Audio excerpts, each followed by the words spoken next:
Maximize your accounting career by becoming high yield and low maintenance with the Upstream Leader podcast.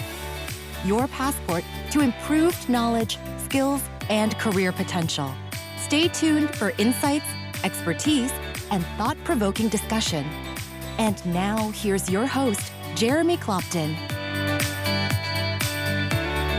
Hello, everyone, and welcome to the Upstream Leader. Today, we are talking about making the CEO role the most coveted role in a public accounting firm. And I know for many of you that are in that seat, you're thinking, I don't know that it's coveted, but I'm here. So for that conversation, because it is going to be an interesting one, I have with me Chip Chaon, who is the CEO of Lata Harris. Chip, great to have you on the show. Yeah, Jeremy, thank you so much for having me today. Absolutely. So before we jump into this topic, which actually came from a group conversation we were having, and you mentioned that you wanted, one of your jobs is to make the CEO role one of the most desirable and coveted roles in the firm. Before we get into that, I do want to ask the same question that I start off every episode with, and that is, tell us a little bit about how you became the leader that you are today. Yeah, thanks, Jeremy. Yeah, certainly, I think forged by experience is probably the best way to describe that. I don't think there's any one thing necessarily that allows someone to become the leader that they are in any given moment. So certainly my background, I had a lot of opportunities, was put in a lot of challenging situations, and certainly those experiences, I think, just naturally led me to where I am today. A lot of mistakes, a lot of wins. You stack those up and you get that experience under your belt. And I think that was certainly my case. Okay. Very good. Very good. So you've been in the role of CEO at Lata Harris. Talk to me a little bit about how long you've been there and how you came into the role. Yeah, sure. So, I come from outside industry, so I'm not a CPA. I've been with Lata Harris for just under 3 years. My anniversary is coming up at the end of this month. I spent my first 2 years as the Chief Operating Officer. I was recruited to the firm, saw it as an opportunity with an industry that had just a ton of runway, and that got me really excited about joining the firm. And I became the equity partner and the CEO on January 1st of this year. Okay, very good. So you're about a little over 9 months in as we're recording the episode. Mm-hmm. And as you said, when I kicked this off, we were having a conversation with a group of managing partners and really talking about succession and where it goes from here. And I know from a lot of my conversations, the managing partners that are in the role, don't get me wrong, they're enjoying what they're doing. They see value in it.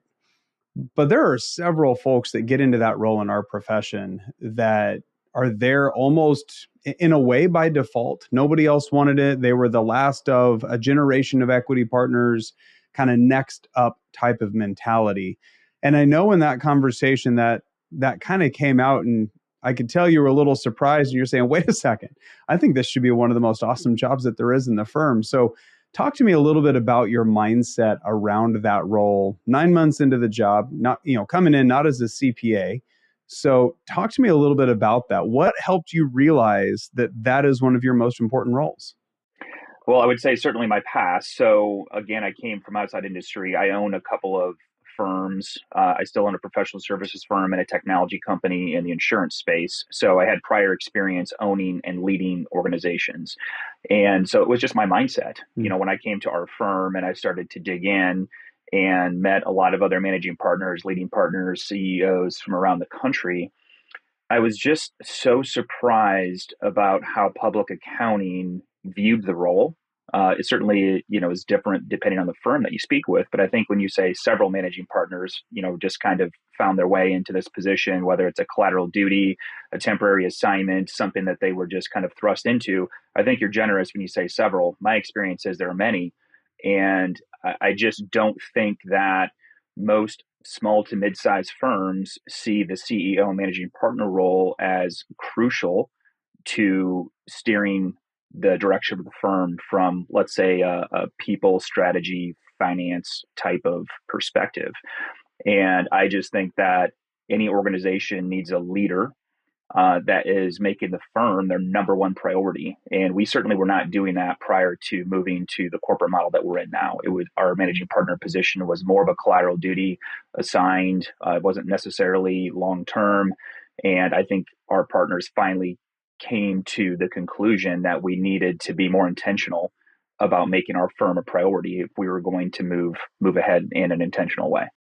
So are you the first individual to essentially take on the role where that role, the number one priority is the firm? Are you the first person to step into that role for your firm? I am, yeah. So when I joined the firm as the COO, we went a new direction as an organization. We moved from, I would say, a traditional partnership model to more of a corporate model, and we had to have governance aligned with that direction.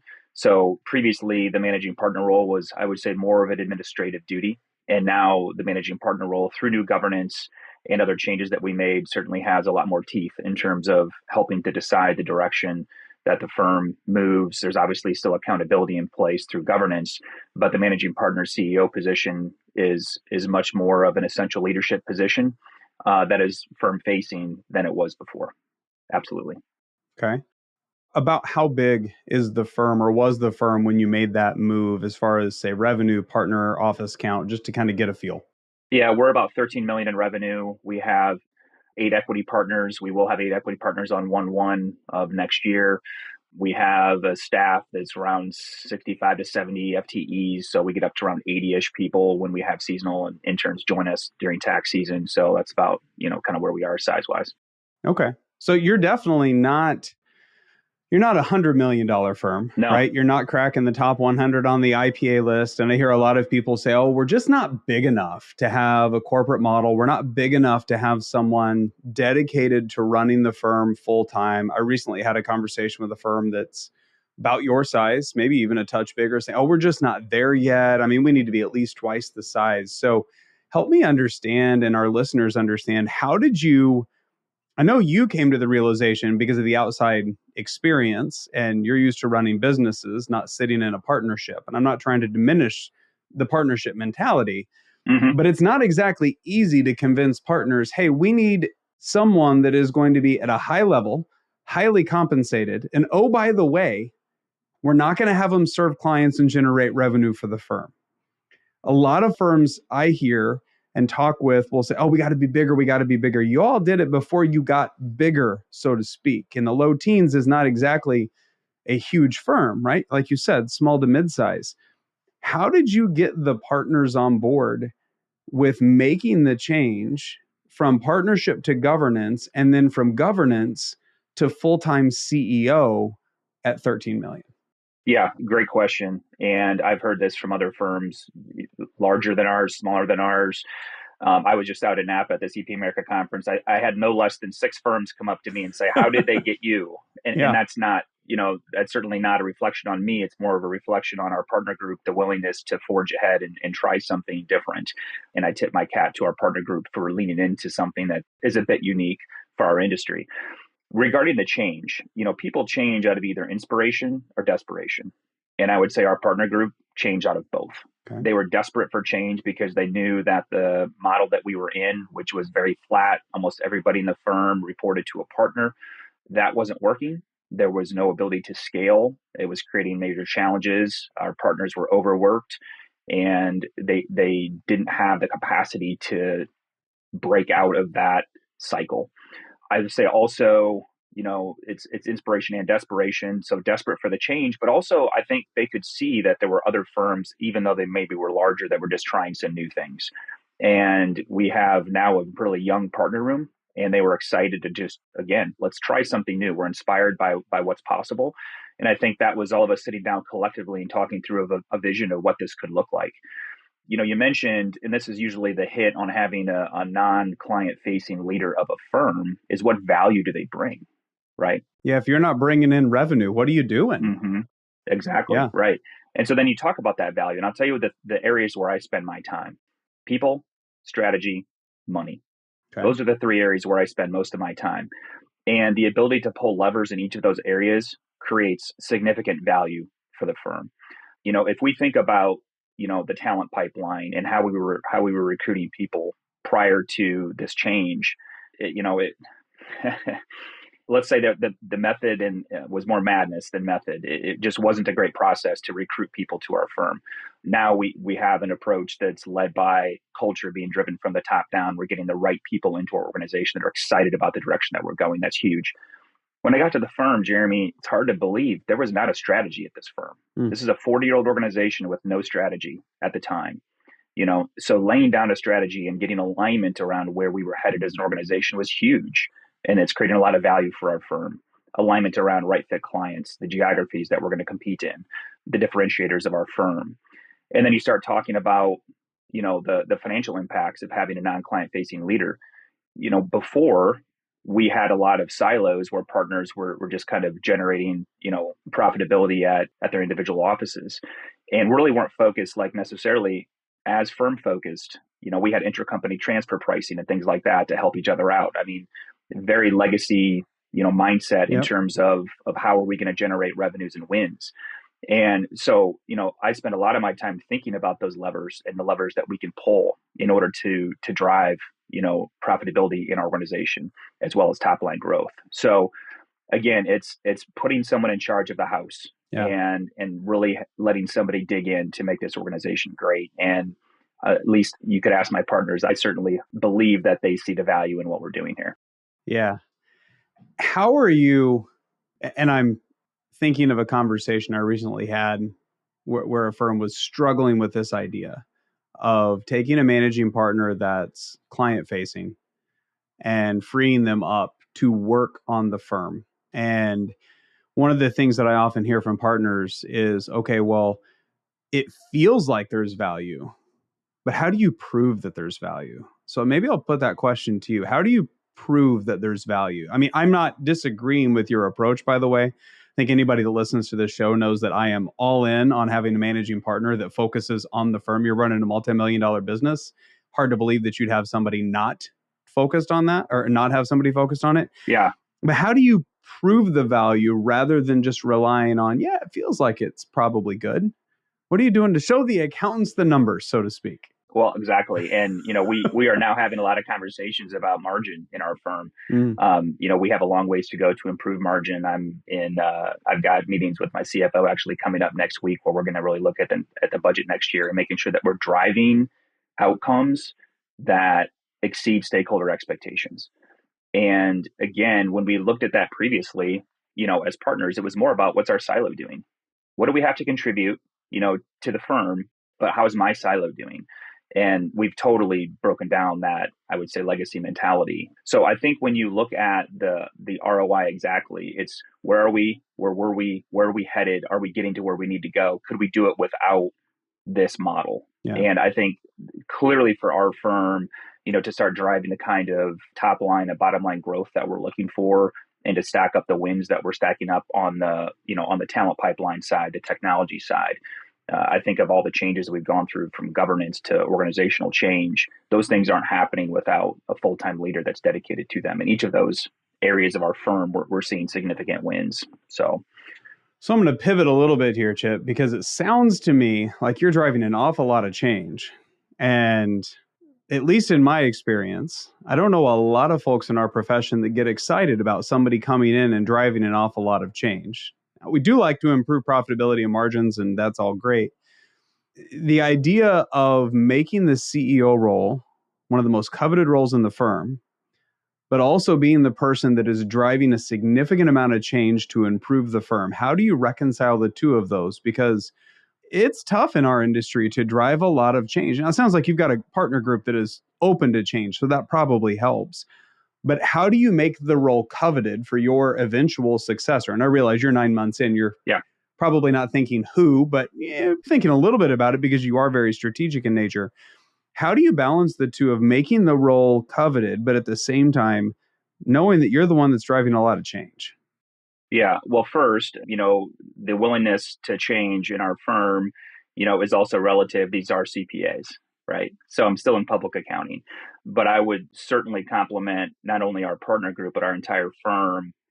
We needed the change. We knew we needed the change. It's interesting. I met with literally every person in the firm when I was hired in October of 2022. I went around and met with everybody and asked them about the direction of the firm. And my mandate was to move us to one firm, when I was hired. So there was already that idea that we needed to get there, and everybody agreed it needed to happen. And all of the staff said it won't happen because the partners won't let it happen. And the partners all said it won't happen because the staff won't lean into the change. And actually, they were both wrong. And it is happening. Yeah. And it's because they were desperate for the change and everybody got on board. And part of that is, change management. How are you, how are you driving that? And that's obviously a separate conversation. But to really get to your question about making this the most coveted role, we also have to keep in mind, at least in our firm, and I'm sure it's like this in other firms, I have a lot of partners who grew up as really strong technicians, but they never had anybody investing in them in their leadership skills. They never had anybody that was coming alongside them to help them understand people development and mentoring and coaching. And these aren't skills that we just happen to develop. Sometimes we do, but we didn't have intentionality about raising leaders in our firm. And that is now the culture that we're building. I'm personally mentoring both young partners and rising stars in our firm to build a leadership culture and mindset. And I'm already thinking succession, and I already have names in mind, and that may change over time, but I'm certainly probably, I don't know, I could be 10 years out, 15 years out. I haven't really given it that much thought, but in terms of my departure time, but I'm certainly thinking about who's next. Yeah. And how am I pouring into those people and preparing them to lead? Because it's a different position than being a client-facing partner in a firm. They're not the same skill set. Yeah. And we have to recognize that. A lot of times we want to take someone who's a great technician, strong billable partner with a great client book and just say, well, they should be the CEO. Like they're the highest performing partner. There's different skills. Yeah. And that goes back to the ROI question too. I'm bringing a different skill set to our partner room, and all of our partners have, strengths and weaknesses. And we just have to make sure that we have all the right tools in the collective toolkit. A lot of firms that are listening in are probably, if they're bought on to the idea, which I know there will be some that are like, absolutely, this makes total sense. The barrier that I anticipate they will face is, but I've got a big book. Maybe I am the right partner. I've got the skills, I can lead, but I'm managing $2 million in work. You had, in a way, the benefit of coming in from the outside. So you came in without a book. So it's easier, some would argue, to step into the role. I don't know that it's easy to step into the role from the outside either. So, I mean, that's a different type of difficult. Yeah. But when you're thinking about firms that are trying to make this shift to a CEO that's running the business, 100% the firm is their focus, how would you expect them to be able to go from managing a book to running the firm? And I would imagine this is probably some of the conversation with your successor eventually, because if they're coming up within the firm, it's likely that they are serving clients right now. It's not like you're going to take somebody from day one, never give them a book, never have them serve clients. Exactly. So how do you make that transition from, I've got a big book, but I'm the right person to lead the firm? What do you recommend? Yeah, it has to be alignment, and there has to be this sense of security and safety.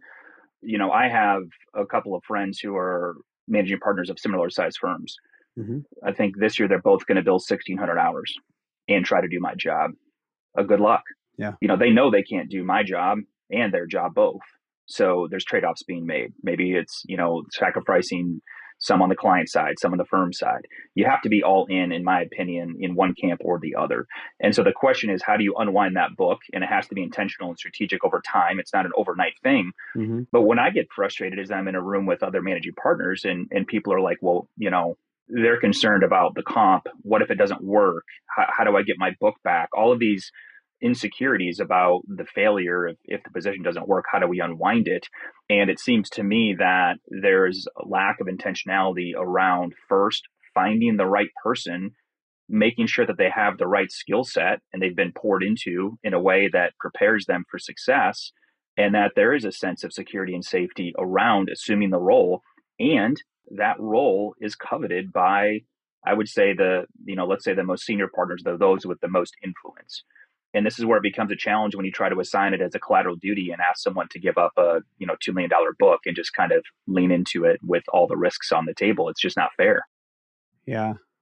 Well, and there are a lot of young managing partners. I was having this conversation with someone earlier today. There are a lot of young managing partners in the profession right now. Early 40s. They've got a significant portion of their career ahead, 15, 20 years, whatever it may be. I don't know that I expect that managing partners have the same longevity that perhaps they did in the past, where it's the all the way till retirement for 2 decades as managing partner. I've got a few young managing partners that come to mind that have already said, "Hey, I'm going to go X number of terms, and then I'm going to step out of this role." How do you build the role in a way where there is the security that I can step into the role, run the firm, but then there's a transition back to now I'm going to go back and serve clients. In your mind, what's required for that so that you've got that security? Is it the comp model? Is that one of the biggest driving factors? I know I have my opinions, but is it the comp model? Is that the answer to it all? I think so. And to take one step back, first, it's absolutely the comp model, but I also agree that there's shelf lives for leaders.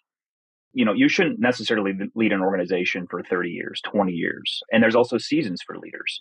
I came into this firm and the season for our firm was change. And I came in as a change agent. The next season for the leader in our firm might be a technologist. We don't know yet, right? Yeah. And so I think you have to look at the landscape of the industry and where your firm is and make sure that you find a right leader who's aligned with the time and place and the direction and velocity of the firm. To answer your other question is how do you then involve, let's say, a young person who's ready to lead the firm? The first question I would ask is, if someone is, let's say, in their 30s or early 40s, why have they been selected to lead the firm? Is it that there's like a strong executive committee and that managing partner CEO is just going to be, really an administrative leader who's just taking direction from the executive committee? Or are they actually the leader of the firm? Mm-hmm. Is the governance in place for them to really be the leader of the firm? Because if they are the real leader of the firm, they will be able to solve this problem for themselves.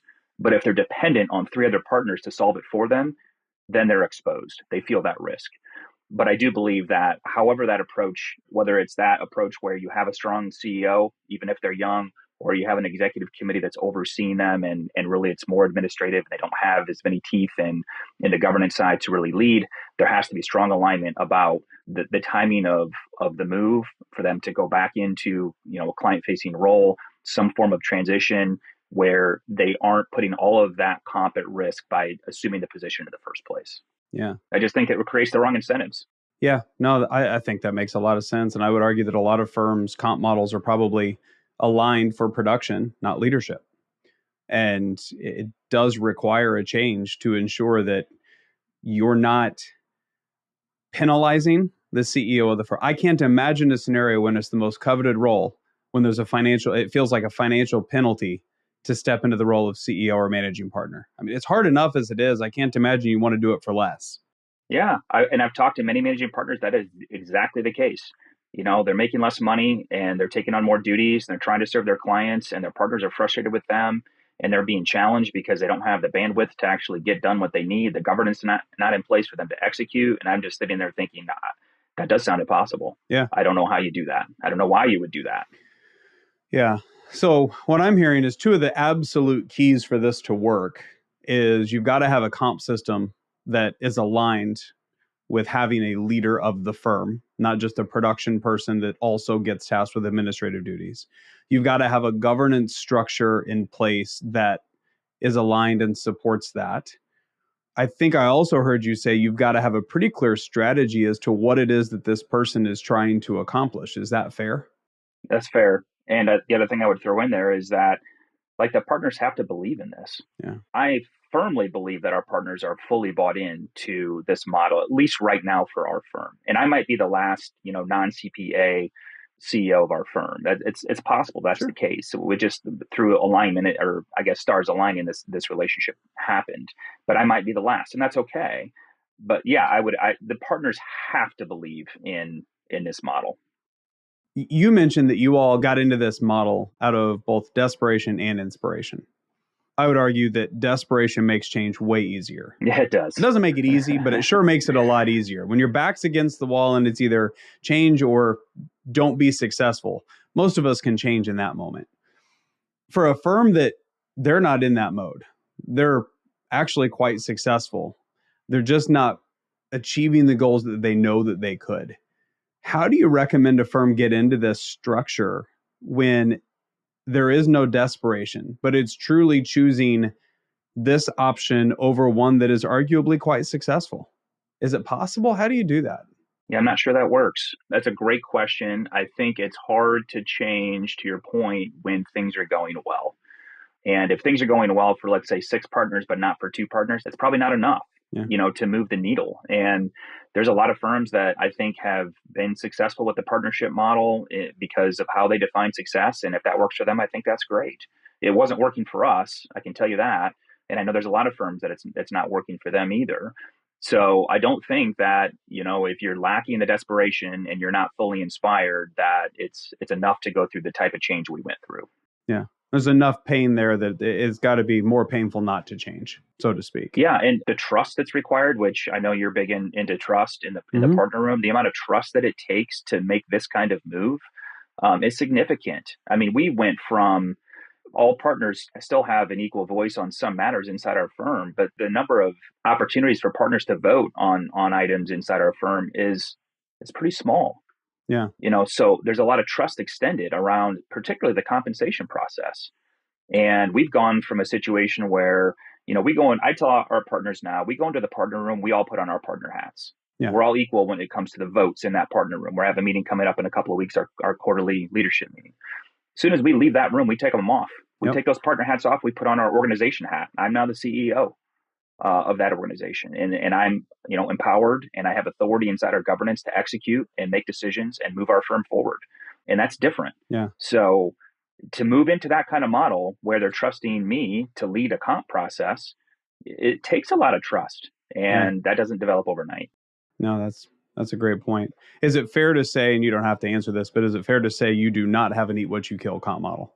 Absolutely. And I'll tell you that we just went into a new comp model last year. This is the first year we're doing partner reviews that will also influence the comp conversation. We are unlikely to have a ton of weight on client book or even productivity. We're asking our partners to have billable hours that are very reasonable. We're trying to target roughly CP America billable hours for equity partners, and some are above and some are below. We're trying to average into that average, but I have some partners that have more firm-facing duties that require them to work a few less hours. Yeah. So our comp model is not heavily weighted towards book. Toward the book, yeah. And I know that's different in a lot of firms. Yeah. So billable hours, what, ballpark around 50% billable for a partner? Yeah, so around 1,100 is kind of where we're trying to average out for billable hours. We'll have a couple partners up around 1,100, and then some around 900 to 1,000. And then some right on. Okay. Very good.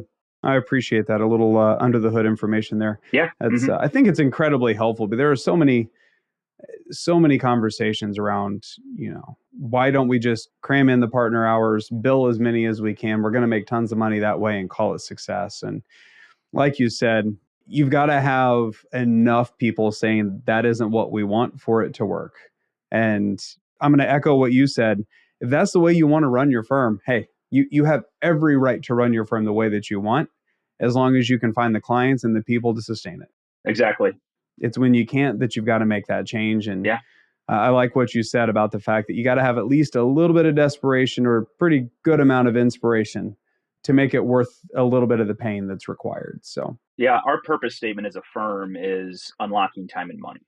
That's what we're about. Okay. Internally, for our partners, for our team members, for our clients. And what that looks like for us is, we want our cake and we want to eat it too.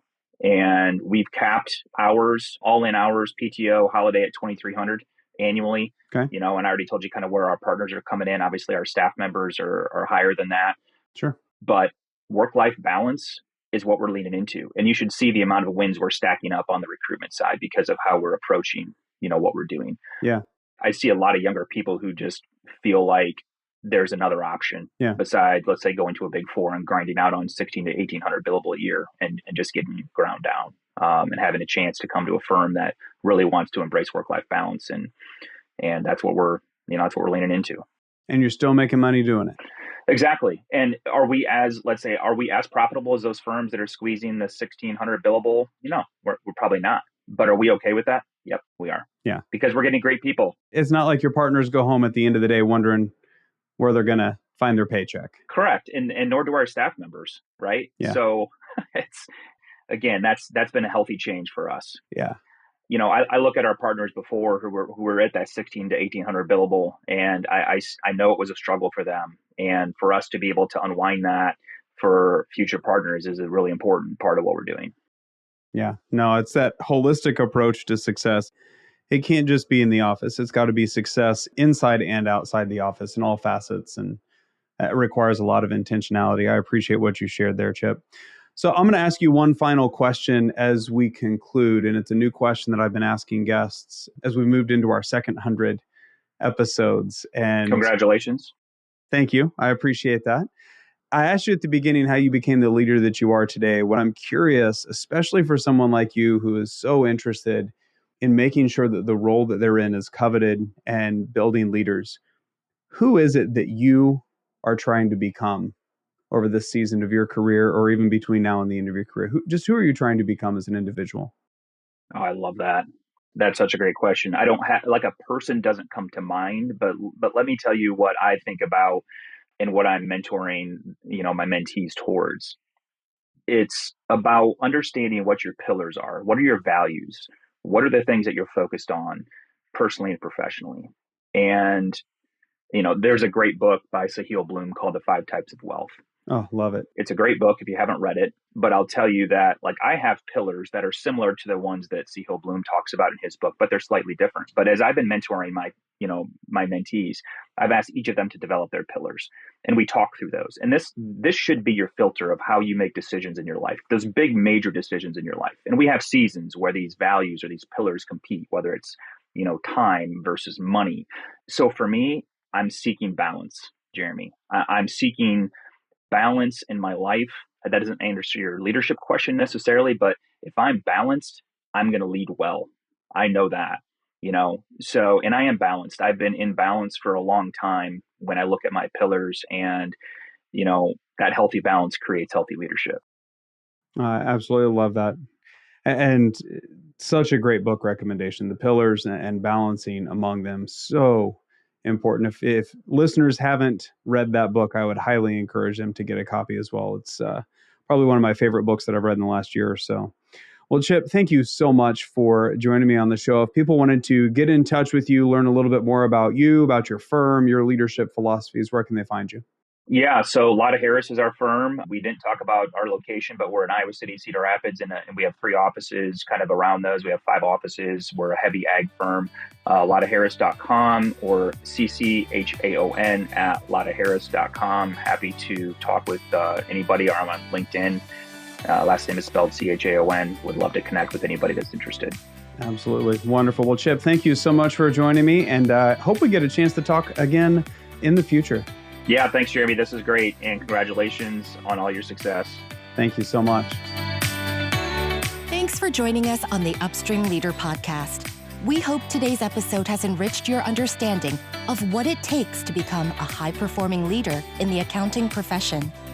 If you'd like to hear more episodes, subscribe on your favorite podcasting app and visit our website where you'll find full show notes and more. theupstreamleader.com.